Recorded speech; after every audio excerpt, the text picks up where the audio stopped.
Hamas യുദ്ധം അതിൻ്റെ ഏറ്റവും ഭീകരമായ അവസ്ഥയിലൂടെ കടന്നുപോയിക്കൊണ്ടിരിക്കുകയാണ്. കീഴടങ്ങാതെ ഹമാസും വിട്ടുകൊടുക്കാതെ ഇസ്രയേലും നിൽക്കുന്ന സാഹചര്യത്തിൽ ഇറാനും അമേരിക്കയുമൊക്കെ കടന്നുവന്ന് ഒരു മൂന്നാം ലോക മഹായുദ്ധത്തിൻ്റെ അവസ്ഥയിൽ കാര്യങ്ങൾ എത്തിച്ചിരിക്കുകയാണ്. ഇപ്പോഴിതാ ഒക്ടോബർ 7 ഹമാസിൻ്റെ തിരിച്ചടി പ്രതിരോധിക്കുന്നതിൽ പരാജയപ്പെട്ടതിൻ്റെ ഉത്തരവാദിത്തം ഏറ്റെടുത്ത് ഇസ്രയേൽ സൈനിക രഹസ്യാന്വേഷണ വിഭാഗം തലവൻ മേജർ ജനറൽ അഹ്റോൺ ഹലീവ രാജിവെച്ചതായുള്ള വാർത്തകൾ പുറത്തു വരികയാണ്. ഇസ്രയേൽ പ്രതിരോധ സേന IDF ആണ് രാജ്യകാര്യം പുറത്തുവിട്ടത്. ഹമാസിന്റെ സായുധ നീക്കം മുൻകൂട്ടി അറിയാനോ പ്രതിരോധിക്കാനോ കഴിഞ്ഞില്ല എന്നാണ് രാജിക്ക് കാരണമായി പറയുന്നത്. ഇക്കാരണത്താൽ സ്ഥാനമൊഴിയുന്ന ഇസ്രയേലിന്റെ ആദ്യത്തെ ഉന്നത ഉദ്യോഗസ്ഥനാണ് അഹ്റോൺ ഹലീവ. നേരത്തെ സൈനിക മേധാവി ലഫ്റ്റനന്റ് ജനറൽ ഹെർസി ഹലേവി, ആഭ്യന്തര രഹസ്യാന്വേഷണ ഏജൻസിയായ ഷിൻ ബെത്തിന്റെ മേധാവി റോണൽ ബെർ എന്നിവർ ഹമാസിന്റെ നീക്കം തടയാനാകാത്തതിന്റെ ഉത്തരവാദിത്തം ഏറ്റെടുത്തിരുന്നെങ്കിലും സ്ഥാനമൊഴിഞ്ഞിരുന്നില്ല.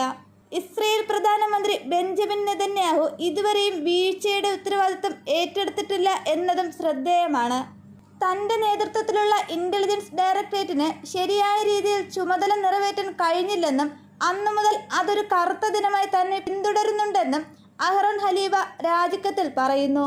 ഹമാസിന്റെ സായുധ നീക്കത്തെക്കുറിച്ച് ഇസ്രയേലിന് ഒന്നിലേറെ തവണ മുന്നറിയിപ്പ് ലഭിച്ചിരുന്നെങ്കിലും അവയെല്ലാം അവഗണിക്കുകയാണ് ചെയ്തത് എന്ന് നേരത്തെ റിപ്പോർട്ടുകളുണ്ടായിരുന്നു.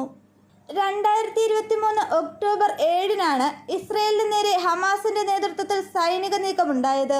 സുരക്ഷാ മതിലുകൾ തകർത്തും പാരച്യൂട്ടുകൾ ഉപയോഗിച്ച് പറന്നിറങ്ങിയും ചെറു ബോട്ടുകളിലുമായി ഹമാസ് സേന ഇസ്രയേലിലേക്ക് പ്രവേശിച്ചിരുന്നു. പ്രതിരോധത്തിന്റെ ഭാഗമായി സൈനിക ചെക്ക് പോസ്റ്റുകൾ ആക്രമിക്കപ്പെടുകയും 250-ലേറെ ആളുകൾ ബന്ദികളാക്കപ്പെടുകയും ചെയ്തു. സൈനികർ ഉൾപ്പെടെ 1139 ഇസ്രയേലി പൗരന്മാർക്ക് ജീവൻ നഷ്ടമാവുകയും ചെയ്തിരുന്നു. മസ്ജിദുൽ അക്സയും വെസ്റ്റ് ബാങ്ക് ഗ്രാമങ്ങളും ലക്ഷ്യമിട്ട് പതിറ്റാണ്ടുകളായി ഇസ്രയേൽ നടത്തുന്ന ആക്രമണങ്ങൾക്കുള്ള തിരിച്ചടിയായിട്ടാണ് ഒക്ടോബർ 7 ഹമാസിന്റെ സൈനിക നീക്കമുണ്ടായത്. ഇതിനുള്ള തിരിച്ചടി എന്നോണം ഗാസ മുനമ്പിൽ ഇസ്രയേൽ തുടക്കമിട്ട വംശഹത്യയിൽ ഇതുവരെ 34,151 പേരാണ് മരിച്ചത്.